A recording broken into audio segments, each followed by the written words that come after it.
Hi guys, this is Anuj. Welcome to your own channel A1 library. आप में से बहुत से लोगों ने रॉबर्ट कियोसाकी की life changing book rich dad poor dad पढ़ी होगी। अगर नहीं तो पहले आप आई बटन पर क्लिक करके उसकी वीडियो देख सकते हैं, क्योंकि इस वीडियो में जिस बुक को समराइज किया गया है वह rich dad poor dad book की पार्ट 2 है और वह बुक है rich dad cash flow quadrant guide to financial freedom. इस बुक में रॉबर्ट ने काफी ज्यादा डिटेल्स प्रोवाइड की हैं। दोस्तों, आपकी लाइफ में बहुत सारे खर्चे होते हैं जिन्हें मैनेज करने के लिए आपको कैश फ्लो की जरूरत होती है। रॉबर्ट कियोसाकी ने एक कैश फ्लो क्वाड्रेंट तैयार किया जिसमें उन्होंने दुनिया के सभी लोगों को कैश फ्लो के बेस पर 4 ग्रुप्स में डिवाइड किया, E, S, B और I। यहाँ पर E का मतलब है एम्प्लॉय, B का मतलब है सेल्फ एम्प्लॉय, S का मतलब है बिजनेसमैन और I का मतलब है इन्वेस्टर। इस क्वाड्रेंट के लेफ्ट साइड में E और S एंड राइट साइड में B और I आते हैं। अगर आपको लाइफ में पैसे कमाने हैं, सिंपल सी बात है, सभी को कमाने हैं, तो आप भी इन 4 ग्रुप में से कम एक ग्रुप में तो रहोगे ही। इसलिए मैं सभी ग्रुप्स के लोगों की properties, nature, skills, income, mindset etcetera सभी बातों को एक्सप्लेन करूंगा जिससे आप अपने लिए सही क्वाड्रेंट चुन सकें।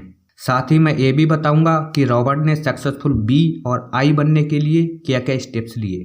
तो आप वीडियो में एंड तक बने रहिए, क्योंकि ये वीडियो आपकी फाइनेंशियल फ्रीडम की जर्नी में बहुत ही वैल्यूएबल नॉलेज ऐड करने वाली है। तो सबसे पहले बात करते हैं E क्वाड्रेंट यानी एम्प्लॉयज के बारे में। E क्वाड्रेंट के लोगों के लिए सबसे इम्पोर्टेंट जॉब सिक्योरिटी होती है। ये लोग पढ़ाई पूरी करने पर अपने टाइम और स्किल्स को सरकार या ऐसी कंपनी के हवाले कर देते हैं जो मंथ के लास्ट में इन्हें सैलरी देने की गारंटी ले और साथ ही बोनस और प्रमोशन भी। पर सच्चाई यह है, इस दौर में जॉब सिक्योरिटी नाम की कोई चीज होती ही नहीं है। अगर कोई चीज मैटर करती है तो वो है फाइनेंशियल सिक्योरिटी। ये लोग गलतियां करने से इतना डरते हैं कि ये फाइनेंशियल सिक्योरिटी के लिए कोई स्टेप्स लेते ही नहीं है, क्योंकि इनके पैसे गंवाने का डर इनकी फाइनेंशियल फ्री होने की खुशी से कहीं ज्यादा होता है। इसलिए E क्वाड्रेंट के लोग कंफर्ट जोन में ही रहना पसंद करते हैं, जबकि सच्चाई तो ये है इन लोगों को मनपसंद काम ना होने के बावजूद काफी मेहनत करनी पड़ती है, वो भी अपने बॉस को अमीर बनाने के लिए। ये लोग कंफर्ट की सारी चीजें यानी लायबिलिटीज खरीदते रहते हैं और EMI पे करते रहते हैं। इन लोगों को फ्यूचर में अधिक टाइम काम करना पड़ेगा, इसलिए इनके बुढ़ापे में भी खास सुकून नहीं होगा, क्योंकि इनके खर्चे इनकी इनकम के प्रोपोर्शनल होते हैं।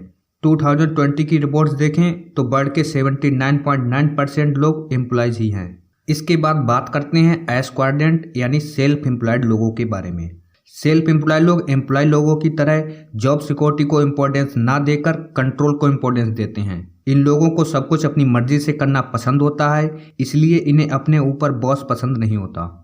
ये लोग किसी स्किल में परफेक्ट होकर उसी बेस पर अपना स्टार्टअप शुरू करते हैं। ये लोग गलतियां करने वाले लोगों से चिढ़ते हैं, इसीलिए इन्हें लोगों को काम पर रखने में काफी मुश्किल होती है, क्योंकि इन्हें ये बिल्कुल पसंद नहीं होता कि कोई इनका नाम खराब करे।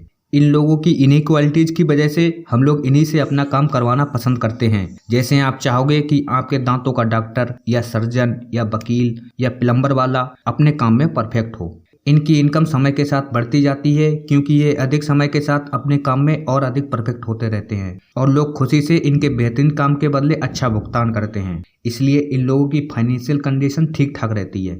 पर इस क्वाड्रेंट में काफ़ी दिक्कतें भी हो सकती हैं, जैसे अगर ये लोग घायल या बीमार पड़ जाते तो इनकी इनकम 0 हो जाती है। ये क्वाड्रेंट काफ़ी रिस्की होता है, क्योंकि आप खुद के बॉस होते हैं तो सारे डिसीजन आपको ही लेने पड़ते हैं। इसके साथ ही S क्वाड्रेंट में फ्लेक्सिबिलिटी अधिक होती है, जिसका अगर सही से यूज किया जाए तो आपका छोटा सा स्टार्टअप बिग बिजनेस भी बन सकता है, जिसका बेस्ट एग्जाम्पल है MBA चाय वाला। इनके फ्यूचर की बात करें तो ये लोग एज्ड होने पर अधिक काम नहीं कर पाएंगे, तो उस समय इनके पास 2 ऑप्शन होते हैं। नंबर 1, एक तो ये ऐसा सिस्टम क्रिएट कर लें जो ऑटो पायलट मोड पर चलता रहे, जिसे रोज रोज मैनेज करने की जरूरत ना हो। नंबर 2, ये अपना काम अपने बच्चों को सिखा दें। अगर ये ऐसा नहीं करेंगे तो इन्हें काफी दिक्कतों का सामना करना पड़ेगा। सेल्फ एम्प्लॉय लोगों के अमीर होने के चांस एम्प्लॉय लोगों से 4 टाइम ज्यादा होते हैं। पूरी दुनिया में 12.2% लोग इस क्वाड्रेंट में काम करते हैं। इसके बाद बात करते हैं B क्वाड्रेंट यानी बिग बिजनेस की। B क्वाड्रेंट के लोग पैसे और टाइम दोनों की फुल फ्रीडम चाहते हैं।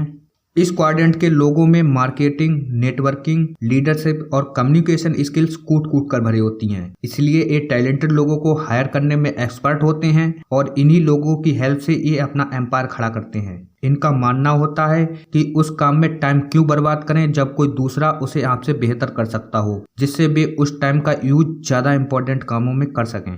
हेनरी फोर्ड इस बात का बेस्ट एग्जाम्पल है। इसका मतलब ये बिल्कुल भी नहीं है कि ये लोग हार्ड वर्किंग नहीं होते, बस इन लोगों को लाइफ टाइम काम करना पसंद नहीं होता। ये लोग शॉर्ट टाइम में काफी मेहनत करते हैं और ऐसा बिजनेस सिस्टम क्रिएट करते हैं जिसे सेल्फ एम्प्लॉयड लोगों की तरह डेली मैनेज करने की जरूरत ना पड़े, क्योंकि ये लोग कभी भी सिस्टम का हिस्सा नहीं बनते हैं, वे उसके ऑनर बनते हैं। मेरे हिसाब से आप भी 3 तरीकों से बिजनेस सिस्टम के ऑनर बन सकते हैं।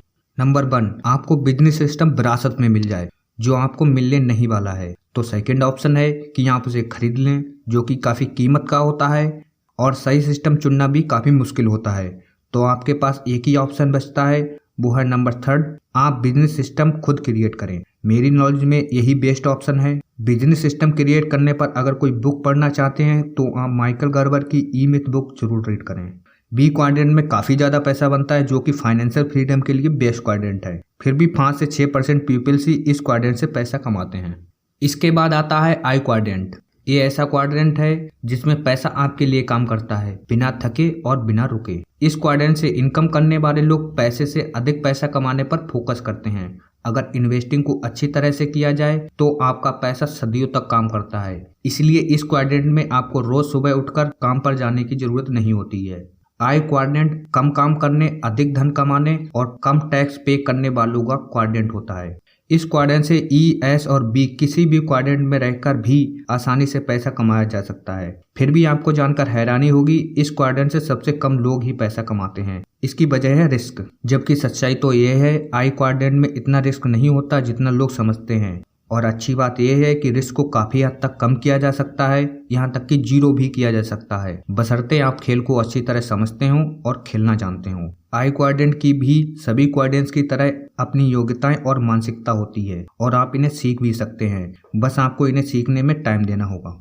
अगर आप इन्वेस्टिंग से रिलेटेड बुक्स पढ़ना चाहते हैं तो बेंजामिन ग्राहम की द इंटेलिजेंट इन्वेस्टर, वारन बफे की the Warren Buffett way, Robert Kiyosaki की बुक गाइड टू इन्वेस्टिंग जरूर पढ़ें। क्वाड्रेंट के लेफ्ट साइड से राइट साइड में क्यों जाएं?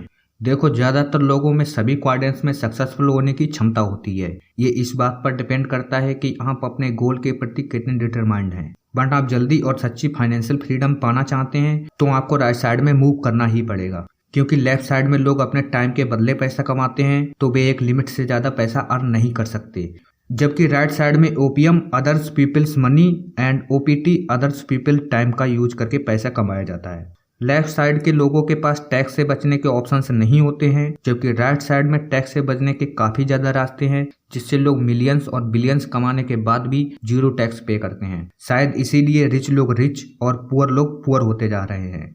लेफ्ट साइड के लोगों की इनकम का ग्राफ कुछ इस तरह का होता है। अगर आप राइट साइड में आते हैं तो आपकी इनकम का ग्राफ इस तरह का होगा।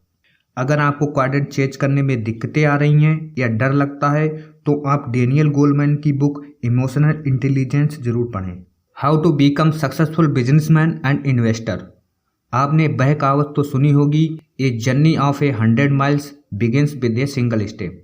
रॉबर्ट इसमें थोड़ा चेंज करके कहते हैं, a journey of 100 miles begins with a baby step. अपनी फाइनेंशियल फ्रीडम की जर्नी आपको छोटे छोटे स्टेप में करनी चाहिए, ठीक वैसे ही जैसे एक बेबी चलना सीखता है। सबसे पहले आप अपने गोल को एक पेपर पर लिख लें, साथ ही वह टाइम भी लिखें जब तक कि आप उसे अचीव करना चाहते हैं, क्योंकि कई रिसर्च में देखा गया है जो लोग अपना गोल लिखते हैं उनके गोल ना लिखने वाले लोगों की कंपैरिजन में सक्सेसफुल होने के चांसेस ज़्यादा होते हैं। फिर अपने गोल को छोटे छोटे गोल्स में टाइम के साथ डिवाइड कर लें और फिर छोटे छोटे गोल्स को अचीव करें। मैं चाहता हूं इसकी शुरुआत आप आज से ही कर दें।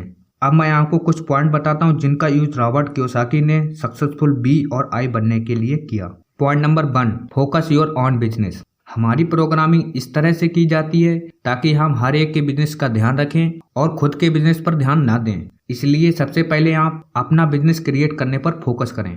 पॉइंट नंबर 2, अपने कैश फ्लो को मैनेज करें। आप अपनी लाइफ के सीईओ हैं, इसलिए आपको कैश फ्लो को मैनेज करना चाहिए, जिससे आपको पता चल जाएगा कि आपका कितना पैसा कहाँ यूज हो रहा है और कहाँ मिस यूज हो रहा है। क्योंकि प्रॉब्लम अगर कैश फ्लो को मैनेज करने में है तो ज़्यादा पैसा कमाने से प्रॉब्लम सॉल्व नहीं होगी। इसके लिए अपने फाइनेंशियल स्टेटमेंट तैयार करना सीखें। पॉइंट नंबर 3, असली रिस्क को पहचानना सीखें। बिजनेस और इन्वेस्टिंग रिस्की नहीं है, बल्कि कम नॉलेज होना रिस्की है। रॉन्ग नॉलेज होना और भी ज़्यादा रिस्की है और जॉब सिक्योरिटी पर भरोसा करना भी रिस्की है। लायबिलिटीज को एसेट्स मानकर खरीदते रहना और रैट रेस में फंसे रहना सबसे ज्यादा रिस्की है। पॉइंट नंबर 4, इन्वेस्टिंग की शुरुआत करें। काफ़ी इन्वेस्टर दूसरों से बहुत कम रिस्क लेने के बावजूद बहुत ज़्यादा पैसे अर्न करते हैं, क्योंकि हर फाइनेंशियल प्रॉब्लम में अपॉर्चुनिटी छुपी होती है और ये लोग प्रॉब्लम्स को सॉल्व करना सीख चुके हैं। इसलिए आप इन्वेस्टिंग को छोटे स्तर पर शुरू करें और प्रॉब्लम्स को सॉल्व करना सीखें। इसके बाद आता है पॉइंट नंबर 5, अपना मार्गदर्शक या कोच बनाएं। अगर आप माउंट एवरेस्ट पर चढ़ना चाहते हैं तो सिंपल सी बात है, आप ऐसे पर्सन से एडवाइस लेना चाहोगे जो पहले एवरेस्ट पर चढ़ चुका हो। ज्यादातर लोग यही गलती करते हैं, वे बी और आई क्वाड्रेंट में जाने के लिए ई और एस क्वाड्रेंट के लोगों से एडवाइस लेते हैं, इसलिए वे असफल होते हैं। इसलिए अपना मार्गदर्शक केयरफुली बी और आई क्वाड्रेंट का ही चुनें। अगर अभी आपके पास ऐसा कोई पर्सन नहीं है तो मेरी सलाह है आप उन लोगों की बुक्स पढ़ें जो बी और आई में सफल या असफल हुए हैं और उनके एक्सपीरियंसेस से सीखें। अगर आप किसी भी टॉपिक, केस स्टडी या बुक पर वीडियो चाहते हैं तो कमेंट करें और इसी प्रकार की वैल्यूएबल नॉलेज की वीडियोज के लिए हमारे चैनल एबल लाइब्रेरी को सब्सक्राइब करें। वीडियो पसंद आई हो तो लाइक और शेयर करें या डिसलाइक करें। Thank you and best of luck.